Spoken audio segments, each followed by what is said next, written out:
지난 한 주간은 저에게 큰 두 가지 일들을 생각하게 하는 한 주간이었습니다. 첫째로, 지난 주간에 내가 살고 있는 모퉁이를 자세히 살펴보니까 참 얼마나 생명의 신비를 느낄 수 있었는지 몰라요.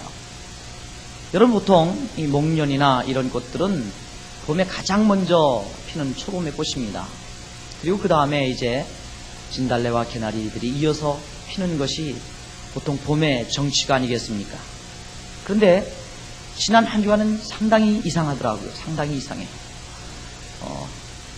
여기 실내체육관 그 양진역 보니까 진달래가 활짝 피었는데 이제 그 실내체육관 밑에 있는 목련은 몽우리가 이제 시작되더라고요.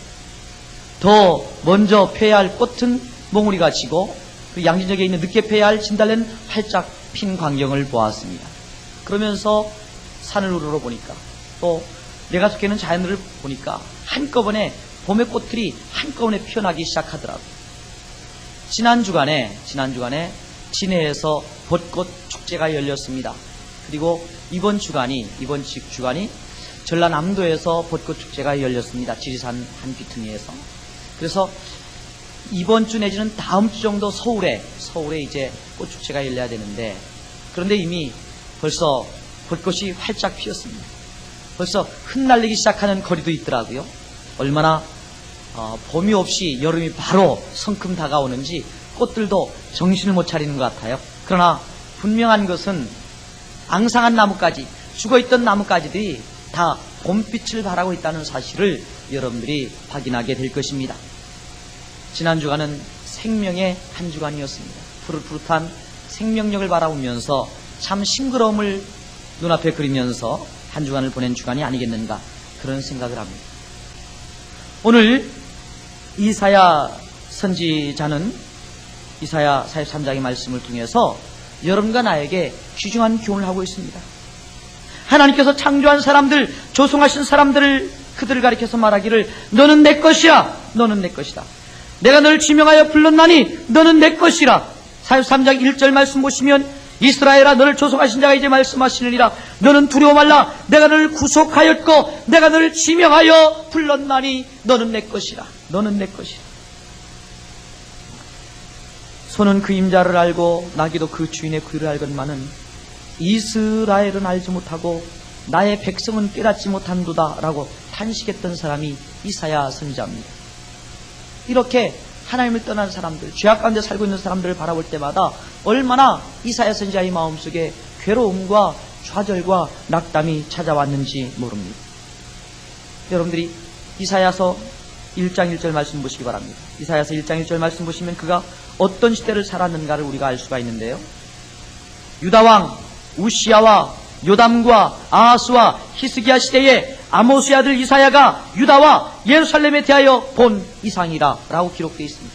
다시 말하면 이사야라는 사람은 우시야 왕이 통치했던 시대에, 요담 왕이 통치했던 시대에, 아하스 왕이 통치했던 시대에, 히스기야 왕이 통치했던 시대에 살았던 하나님의 사람입니다.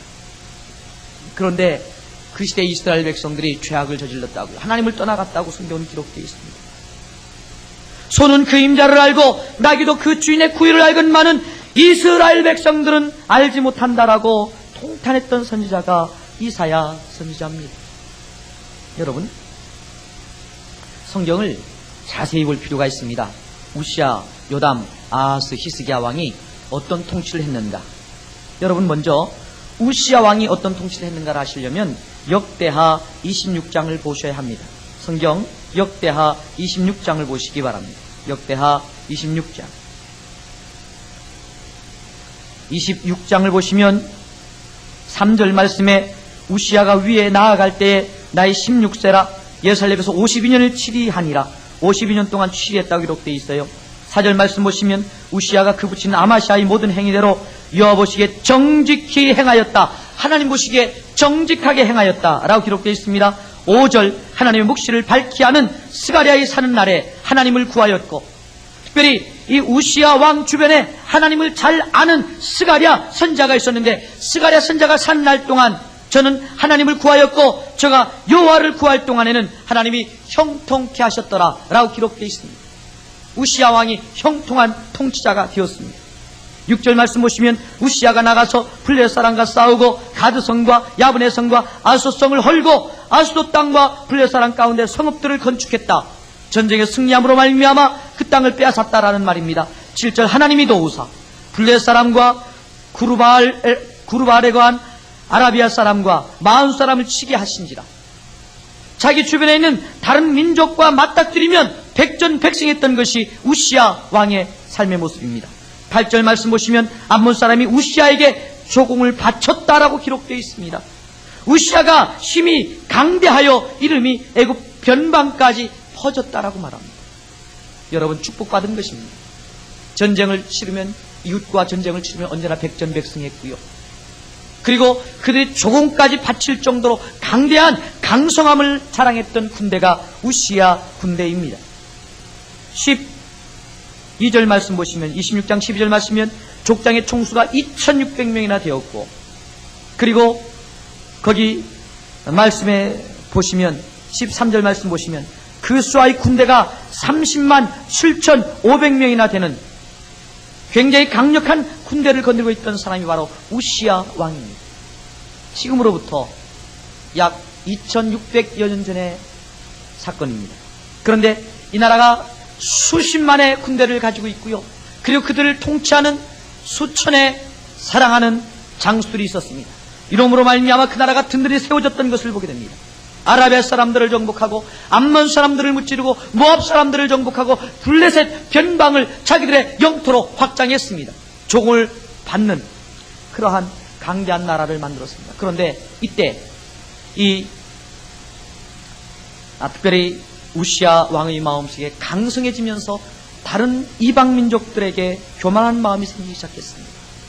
자기의 힘이 점점 생기면서 다른 민족보다 더 큰 민족으로 성장해가면서 다른 주변에는 약속각을 업신여기고 그들을 지배하고 그들을 통치하는 우시야 왕의 모습을 성경을 통해서 확인하게 됩니다. 교만했던 것을 보게 됩니다. 그의 아들 요담도 이 아버지가 구축해놓은 이 놀라운 국력의 신작에 힘입어 그는 어려움 없이 이웃 나라들을 통치했습니다. 27장 보세요. 역대하 27장 보시면 요담이 위에 나아갈 때 나이 25세라 예루살렘에서 16년을 치리하니라. 그 모친의 이름은 여루사라 사독의 딸이더라. 요담이 그 부친 우시야의 모든 행위대로 여호와 보시기에 정직히 행하였으나 정직히 행했을 때는 그가 어려움이 없었습니다. 5절 암몬 자손의 왕으로 더불어 싸워 이기었다 라고 기록되어 있습니다. 전쟁을 해도 이겼습니다. 우시야 요담 왕까지는 적어도 어려움이 없었습니다. 그런데 아하스 왕 때부터 문제가 생기기 시작했습니다. 여러분 역대하 28장의 말씀을 보시기 바랍니다. 역대하 28장 17절 말씀 보시면 이는 에돔 사람이 다시 와서 유다를 치고 그 백성을 사로잡았음이니요. 이제는 역전되었습니다. 오히려 에돔 사람이 유다를 침공해 들어왔고 그 백성들을 사로잡았다고 기록되어 있고요. 18절 말씀 보시면 이 우시야와 요담 왕 때는 블레 사람들을 이겼는데 여기 아하스 왕 때는 블레 사람도 유다의 평지와 남방 성읍들을 침노하여 베세메스와 아얄론과 그데롯과 소고와 그 동네와 딥나와 그 동네와 김소와 그 동네를 취하고 거기 거하였다라고 기록되어 있습니다. 오히려 침략당하고 어려움을 당하고 오히려 종을 바치고 있는 이스라엘 백성들의 모습을 성경을 통해서 확인하게 됩니다. 하나님을 의지하고 하나님과 마음을 들였던 그 통치자들 그리고 그 백성들이 있었을 때에는 그들이 오히려 그 국력이 강성하였다고 성경에 기록되어 있는데 그들이 하나님을 떠남으로 말미암아 하나님을 거절함으로 말미암아 그 경제 대국을 이루었을 때 사치와 향락 가운데 삶을 삶으로 말미암아 그들 가운데 하나님의 손길이 끊어지고 그러므로 말미암아 전쟁의 위협 속에서 고통과 자제를 경험하고 있는 이스라엘 백성들의 얼굴을 성경을 통해서 확인하게 됩니다. 어디 그뿐이겠습니까? 이스라엘 백성들이 전쟁에 패전해서 어려움을 당할 뿐만 아니라 이사야서 1장 5절 7절 말씀 보시면 온 머리는 병들었고 온 마음은 피곤하였으며 발바닥에서 머리까지 성한 것이 없이 상한 것과 터진 것과 새로 맞은 흔적뿐이오늘 그것을 짜며 싸매며 기름으로 유하게 함을 받지 못하였도다. 발바닥부터 정수리까지 상처가 깊었음에도 불구하고 약을 공급받지 못하는 어려움을 이스라엘 백성들이 경험하고 있다는 말입니다. 전염병이 돌았다는 말입니다. 전쟁으로 말미암아 말할 수 없는 어려움을 경험했을 뿐만 아니라 질병 때문에 말할 수 없는 어려움과 좌절과 낙심을 경험하고 있는 이스라엘 백성들의 얼굴을 성경은 오늘 여러분과 나에게 소개하고 있습니다. 왜 이렇게 되었을까요? 이사야 선지자는 그들이 그 주인을 알지 못하고 그 하나님을 섬기지 못했다 때문이라고 한마디로 그 시대 상황을 언급하고 있습니다. 소는 주인을 알고 나귀는 그 주인의 구유를 알건만은 이 백성은 나를 거역하였도다. 하나님을 떠나갔도다. 하나님을 떠나감으로 말미암아 이 이스라엘 백성들에게 엄청난 위기가 찾아온 것입니다. 이런 위기 가운데 있을 때 이 위기를 극복할 수 있는 비결을 알았던 이사야 선지자는 사랑하는 백성들에게 수높이 외치기 시작했습니다. 오라! 우리가 서로 변론하자. 너희 죄가 주홍 같을지라도 눈과 같이 희어질 것이요 신홍같이 붉을지라도 양털같이 되리라. 하나님께 돌아오라. 하나님께 돌아오라. 하나님께 돌아오라. 이것이 이스라엘 백성들을 향한 이사야 선지자의 강력한 메시지였었고 설교였습니다. 오늘 본문으로 다시 돌아와 보시기 바랍니다. 오늘 이사야서 43장 말씀에 오시면 나를 창조하신 하나님을 바라보며 그 하나님께서 나를 구속하였고 나를 지명하여 불렀나니 나는 하나님의 것이다 고백하라고 외치는 이사야 선지자의 고백이 오늘 성경에 기록되어 있습니다. 두려워하지 말고 그 어려움 가운데 내가 전쟁의 위기 가운데 있지만 질병의 아픔 가운데 있지만 그 어려움 가운데 나는 하나님의 것이다 고백하며 하나님 아버지 앞에 나아가도록 권면하고 있는 이사야 선지자의 목소리를 여러분 이해하실 수가 있겠습니까? 이사야 선지자는 이렇게 외치고 있는 것입니다. 물 가운데 지날 때에 내가 함께할 것이라 강을 건널 때에 물이 너를 침몰치 못할 것이며 불 가운데 행할 때에 타지도 아니할 것이요 불꽃이 너를 사르지도 못할 것이다 라고 외치고 있는 말씀을 오늘 성경을 통해서 확인하게 됩니다. 그렇습니다. 하나님을 떠난 사람들은 전쟁 속에서 말할 수 없는 어려움을 경험하고 또한 질병과 아픔을 경험했지만 그러나 하나님 아버지 앞에 나온 사람들은 물이 침몰치 못하고 불꽃이 사르지도 못한다는 이 위대한 믿음이 이사야 선지자에게 있었던 것입니다. 이런 삶을 살기 위해서 오늘 우리가 하나님과 더불어 삶을 살기 위해서 7절 말씀에 이사야 선지자는 그들에게 교훈하기를 물은 내 이름을 일컫는 자 곧 내가 내 영광을 위하여 창조한 자를 오게 하라. 다시 말하면 모든 사람들은 창조된 모든 사람들은 하나님의 영광을 위하여 창조했다는 말입니다. 그러므로 모든 성도들이 모든 주의 백성들이 하나님의 영광을 찬송하고 영광을 드러내고 영광을 기뻐할 때 그 민족은 그 가정은 그 개인은 회복될 수 있음을 여기 이사야 선지자는 소리 높이 외치고 있는 것입니다. 사랑하는 성도 여러분, 하나님의 영광을 드러내는 거룩한 성도들이 되시기를 주님의 이름으로 부탁을 드립니다. 우리는 내 욕심대로 살 때가 얼마나 많이 있습니까? 그러나 내 욕심대로 내 욕정을 따라 살다가 말할 수 없이 어려움을 만난 사람들이 얼마나 성경에는 자주 목격되고 있습니다. 우시야 왕이 그런 왕이었습니다. 요담 왕이 그런 왕이었습니다. 하나님께 준 축복을 하나님께 영광 돌리는 기회로 삼지 못하고 자기의 유익을 따라 자기의 욕심을 따라 통치함으로 말미암아 그가 멸망당하고 그가 정죄당했던 것을 성경을 통해서 확인하게 됩니다. 하나님을 떠나 자기의 육신의 삶을 만족했던 사람들, 그러므로 말미암아 고통과 좌절과 질병과 말할 수 없는 어려움을 경험했던 사람들을 오늘 성경은 우리에게 일깨워 주고 있는 것입니다. 오늘 우리 사회를 바라보시기 바랍니다. 우리 사회를 10년 전, 20년 전, 30년 전 소급해서 한번 비교해 보시기 바랍니다. 얼마나 큰 축복을 받았는지 모릅니다. 하나님께서는 우리를 얼마나 이뻐하시고 얼마나 사랑해 주셨는지 모릅니다. 우리의 걸음걸음을 주장해 주셨습니다. 많은 민족이요 경제 개혁을 부르시다가 주저앉은 나라들이 얼마나 많이 있는지 모릅니다. 농경사회에서 공업사회로 나오면서 피폐해진 나라도 얼마나 많이 있는지 모릅니다. 이렇게 자본주의 국가로 나아가면서 가진 사람과 못 가진 사람의 빈부격차가 심해져서 가진 사람과 못 가진 사람 사이에 쿠데타가 일어난 나라도 얼마나 많이 있는지 모릅니다. 오히려 잘 살려고 했다가 못 살게 된 나라도 너무너무 많습니다. 1900년대만 해도 아르헨티나는 세계 교역국 가운데 5대 교육국 안에 들어갔습니다. 하여튼 4대 교육국인지 5대 교육국인지. 근데 지금은 쫄딱 망하지 않았습니다. 여러분, 한민족이 융성해지려고 하면 얼마나 많은 거기에 힘과 노력과 땀이 스며 있는지 모릅니다. 여러분, 오늘 우리 민족이 이만큼 살게 된 것도 자세히 묵상해 보시면 우리의 힘이라고요? 아니요.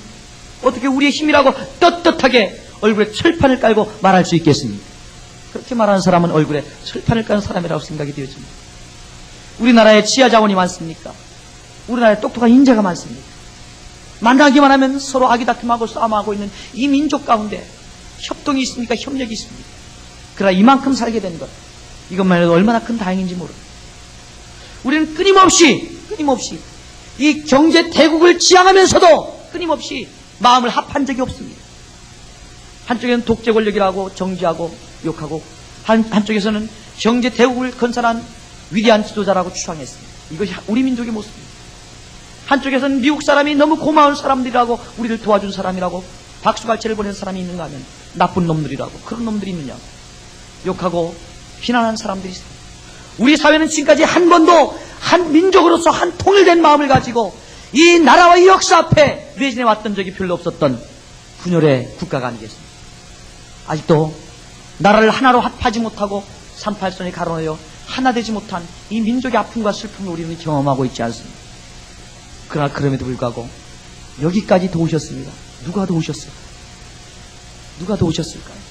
하나님께서 우리를 도우신 것 아니겠습니까? 그러므로 사랑하는 성도 여러분, 우리가 우리의 형편과 처지 속에서, 이러한 형편과 처지 속에서라도 하나님의 영광을 드러내고 하나님께 우리를 도와주셨습니다. 하나님의 은혜가 너무 고맙습니다. 세계 만민들에게 하나님의 영광을 드러내는 것, 이것이 여러분과 내가 부여받은 사명이라고 생각되어집니다. 이 사명을 따라 사는 것이 얼마나 중요합니까? 요즘에 몽골 선교사님이 저희 집에 계시면서 자주 교제를 나눌 수 있었습니다. 그런데 몽골의 선교 활동에 대한 이야기를 제가 직접적으로 들었습니다. 선교사님들이요, 선교 보고를 할 때 성도들에게 보고하는 내용하고 목회자에게 보고하는 내용하고 조금 달라요. 우리 성도님들에게 보고하는 내용은 좋은 일만 보고를 해요. 너무너무 좋은 일만, 환상적인 일만 보고를 해요. 근데 목회자하고 이야기할 때는 속에 있는 말, 기분 나빴던 일, 마음속에 고민이 있었던 일을 쫙 이야기를 해요. 이야기를 들어보니까 거기에 복음을 전하는 그 땅에서도 한국 사람들끼리 한 마음을 이루지 못하고 서로 나뉘어져 있고 서로 마음속에 원망과 시비가 있는 것을 발견하게 되었습니다. 여러분, 우리 민족의 특성이 바로 그것 아니겠습니까? 그런데요, 이런 민족이지만 그러나 하나님께서 지금까지 사랑해 주셨습니다. 우리의 걸음을 인도해 오셨습니다. 그러므로 이만큼 살 수 있게 된 것도 하나님 은혜라고, 우리가 마음을 고백하고 주 앞에 삶을 살아가는 것이 얼마나 중요한가를 오늘 말씀을 통해서 확인하게 됩니다. 우리에게 준 이 귀한 축복의 기회를 우리가 잘못 사용했다가는, 우리의 욕심껏 우리의 기분을 따라 사용했다가는 우리도 이스라엘 백성들처럼 전쟁과 이스라엘 백성들처럼 질병의 위협 가운데 처하게 될지 모르겠습니다. 이사야 선지자는 그 당시 아픔을 이렇게 고백하고 있는 것입니다. 온 머리는 병들었고 온 마음은 피곤하였으며 발바닥에서 머리까지 성한 것이 없이 상한 것과 터진 것과 새로 맞은 흔적뿐이거늘, 계속 질병의 흔적뿐이거늘 그것을 짜며 싸매며 기름으로 유하게 함을 받지 못하였도다. 그 당시 기름은 약을 가리키는데 약으로 치료받지 못했도다. 사랑하는 성도들, 이 비극을 기억할 수 있겠습니다. 그러므로 이런 시대가 도래하기 전에 정신을 차리고 하나님 아버지 앞에 영광을 돌리는 아름다운 성도들이 되시기를 주님의 이름으로 부탁을 드립니다. 이사야 선지자는 말합니다. 내 영광을 위하여 창조한 자들을 오게 하라. 내 영광을 위하여 창조한 자. 우리는 하나님의 영광을 위하여 창조된 사람들이 아니겠습니까? 그 영광을 위해서 이만큼 하나님께서 우리를 도와주신 것 아니겠습니까? 그러므로 하나님께 영광을 돌리는 성도들이 되기를 원합니다. 어떻게 하나님께 영광을 돌리냐고요? 우리가 하나님께 받은 그 축복이 뭐냐고요? 적어도 세 가지 축복을 받았습니다. 첫째로는 자연과 우주를 하나님께서 허락해 주셨습니다. 이것은 모든 인류에게 똑같은 축복이 아니겠습니까? 또 하나, 생명을 주셨다는 사실을 알고 계십니다. 생명의 주관자가 하나님이십니다. 그래서 우리가 생명을 가볍게 여기고 내 주변에 있는 사람들을 가볍게 자살하고 죽이고 살인하고 이런 것들은 온전한 믿음이 아닐 것입니다.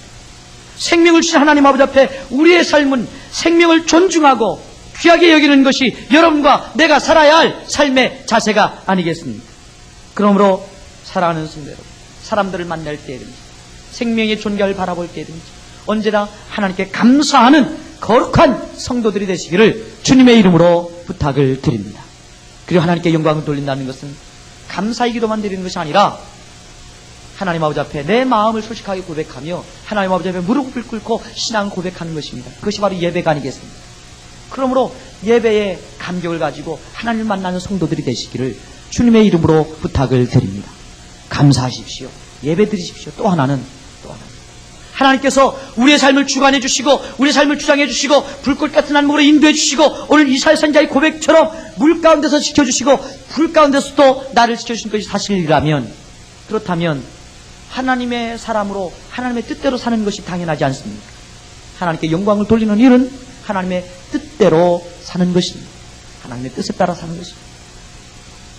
몽골 승사님과 이야기를 해보니까 놀라운 사실 하나를 발견하게 됐습니다. 아주 충격적인 사실인데요. 이 몽골에서 온 선교사, 전도사님 한 분이 계시는데, 몽골인이 계시는데, 이분이 저한테 자랑을 하더라고요, 자랑을. 첫날 오면서 저를 만나자마자 자랑을 하고요. 그리고 헤어지면서 자랑을 하고, 또 다시 만나면 자랑을 하고, 또 헤어지면 자랑을 하고, 또 자랑하는 내용이 뭔지 아십니까? 나는 딸 하나의 아버지고, 한 아내의 남편이고, 그리고 나는 한 사람의 몽골 사람이라고, 이 세 가지를 자랑하더라고요. 자기는 몽골 사람이고, 그리고 한 가정의 남편이라는 사실을 자랑하고, 한 가정의 아버지라는 사실을 자랑하더라고요. 왜 그러냐, 도대체 저 사람이 왜 저러냐? 당연한 거 아니냐, 당연한 거 아니냐? 아니, 나도 그럼 한 가정의 아버지지, 두 가정의 아버지냐고. 도대체 왜 만날 때만 저걸 자랑하냐고 제가 물었어요, 선교사님한테. 그랬더니만, 이 몽골에는 한 가정의 아버지, 한 가정의 남편 되는 것이 한 10%에서 15%밖에 안 된답니다. 나머지는 다 2명, 3명을 거느리고 있대요. 유목민이다 보니까 전통적으로 그렇게 산다는 거예요. 그러면서 전혀 문제의식 없이 그것이 당연한 것처럼 오히려 여러 명 거느리는 것이 당연한 것처럼 그렇게 믿고 산다는 거예요. 아, 우리 남편들도 좋아하시는 남편들이 있는 것 같아요. 몽골 가서 살았으면 참 좋겠다. 여러분, 얼마나 비극입니까? 몽골에서 온 탁구 선수들 7명 가운데 4명은 다시 돌아갔어요. 본국으로 돌아갔습니다. 한국 사람들하고 싸움을 해가지고, 안 그래도 이 초등학교에서 합숙훈련을 못하게 하는데, 그때 문제가 생겨서 돌아갔어요. 돌아갈 때 이 아이들 표정을 자세히 보니까 너무너무 재밌어요. 너무너무 즐거워하는 아이들. 너무너무 즐거워. 근데 정작 선교사님은 눈에 눈물이 글썽글썽 해가지고 우시다. 아니, 도대체 이 정서가 어떻게 된 건가? 사실 선교사님은 속 시원하다. 그동안 너희들 때문에 내가 애간장을 녹였다. 너희들 때문에 이 경제적으로 이거 해결 안 하고 얼마나 힘들었느냐. 그리고 선교사님 기뻐해야 되고, 얘들은 이제 한국을 떠나가니까 눈물을 글썽글썽 해야 되는데, 아니, 거꾸로 됐더라. 거꾸로 됐어. 이 정서가 메말라가지고 헤어진다는 의미를 잘 몰라. 그들은 살면서 쉽게 헤어지니까. 아버지, 어머니까지도 쉽게 헤어지니까. 잘 정서감 없는 것 같아요. 그런데 선교사님은 한국 사람이잖아요. 눈물을 흘리면서 그들을 어떻게 보내느냐. 그러면서 보내시다. 여러분, 오늘 우리가 사는 세상은 상대방을 존귀하게 여기고 귀중하게 여기고 생명을 귀중하게 여기는, 그래서 하나님의 영광을 증언하며 살아가는 것이 마땅한 성도들의 도리라고 생각이 되어집니다. 사랑하는 성도 여러분, 이 위대한 삶을 살아내어서 하나님께 칭찬과 영광과 존귀를 얻는 거룩한 성도들이 다 되시기를 주님의 이름으로 부탁을 드립니다. 하나님의 뜻을 저버리다가는 때로는 하나님의 징계 가운데 빠질 수 있다는 사실을 오늘 성경 우리에게 일깨워주고 있습니다. 이 경고를 하나님의 경고로 받아들이고 늘 하나님께 영광 돌리기로 결단하는 거룩한 백성들이 되십시다. 하나님께 영광 돌릴 수 있는 방법은 감사하는 것입니다. 그리고 예배하는 것입니다. 그리고 하나님의 뜻을 알고 그 하나님의 뜻을 이루기 위해서 일꾼이 되는 것입니다. 사랑하는 성도 여러분, 오늘 우리 모두 다 이 귀한 말씀을 다시 한번 마음속에 아로새기고 늘 감사하며 사는 성도들이 되십시다. 하나님을 온전히 예배하는 주의 백성들이 되십시다. 그리고 한 걸음 더 나아가 하나님의 뜻을 실천하는 일꾼으로 이 땅을 살아가는 아름다운 주의 성도들이 다 되시기를 주님의 이름으로 부탁을 드립니다. 기도하십시다.